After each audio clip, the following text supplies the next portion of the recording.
मेरे प्रिय छात्रों, कैसे हैं आप लोग। आशा करता हूं कि आप लोग अच्छे होंगे, ठीक से होंगे, अपनी बोर्ड की परीक्षा की तैयारी कर रहे होंगे, क्योंकि 22 तारीख से आपकी बोर्ड की परीक्षा शुरू हो रही है। बोर्ड की परीक्षा में विभक्ति परिचय आता है जो लगभग 3 नंबर का आएगा, तो ध्यान देंगे। मैं आप सबके लिए लाया हूँ। विभक्ति परिचय में सबसे पहले विभक्ति आती है द्वितीया विभक्ति। विभक्ति परिचय यानी कारक, और कारक 8 होते हैं, जिनमें कर्ता, कर्म, करण, संप्रदान, अपादान, संबंध, अधिकरण और संबोधन, जिनके सूत्र हैं।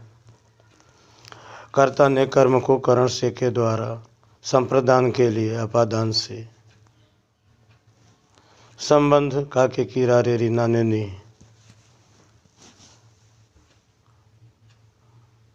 अधिकरण में अपर, और आखिरी है संबोधन। अब इसमें आता है पहला जो आपको पढ़ना है द्वितीया विभक्ति से।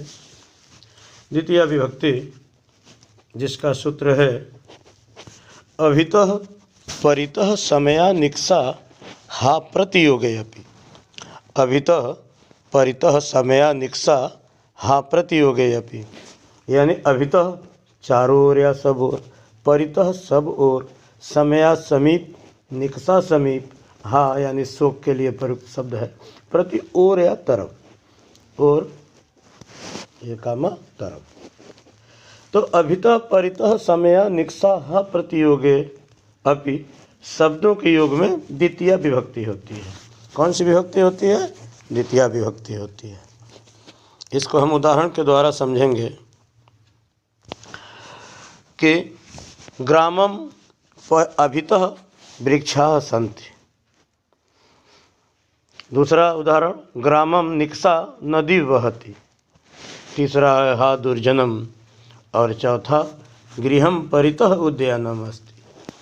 मैंने बताया था आप लोगों को परिभाषा में कि अभितः परितः समया निक्सा हा प्रतियोगे अपि, हाँ प्रतियोग अपि, यानी कि इनमें से कोई भी शब्द अगर आपको उदाहरण में दिखता है तो वहाँ द्वितीया विभक्ति आप मानेंगे। जैसे ग्रामम अभितः वृक्षाः सन्ति,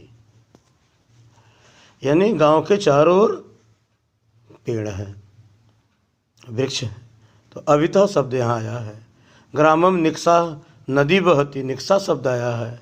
हा दुर्जनम, हा शब्द आया है। और गृहम परितः उद्यानम अस्ति, यानी परितः आया है, अतः इसमें द्वितीया विभक्ति होगी। अब आते हैं हम तृतीया विभक्ति पर।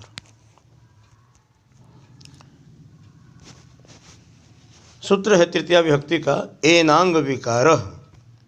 एनांग विकारः, यानी कि जिस विकृत अंग के द्वारा अंगी का विकार लक्षित होता है। जिस विकृत अंग के द्वारा अंगी का विकार लक्षित होता है, उस विकार युक्त अंग में तृतीया विभक्ति होती है। यानी कि अर्थात अंगी के जिस अंग में विकार लक्षित हो रहा हो, उसमें तृतीया विभक्ति होती है। परिभाषा एक बार और देख लेंगे आप। जिस विकृत अंग के द्वारा अंगी का विकार लक्षित होता है, उस विकार युक्त अंग में तृतीया विभक्ति होती है। जैसे देवदत्तः नेत्रेण काणः अस्ति। देवदत्त आँख से काना है, यानी कि खराबी कहाँ है? नेत्र में, इसलिए यहाँ इसमें तृतीया विभक्ति होगी। अगला उदाहरण गिरिधर कर्णेन बधिरः अस्ति। गिरिधर कान से बहरा है। तीसरा मोहनः शीर्षा खलवाटः अस्ति। मोहनः शीर्षा खलवाटो अस्ति, इसमें क्या है? तृतीया विभक्ति है। एक बार और ध्यान देंगे। तृतीया विभक्ति में सूत्र है एनांग विकारः। जिस विकृत अंग के द्वारा अंगी का विकार लक्षित होता है, उस विकार युक्त अंग में तृतीया विभक्ति होती है।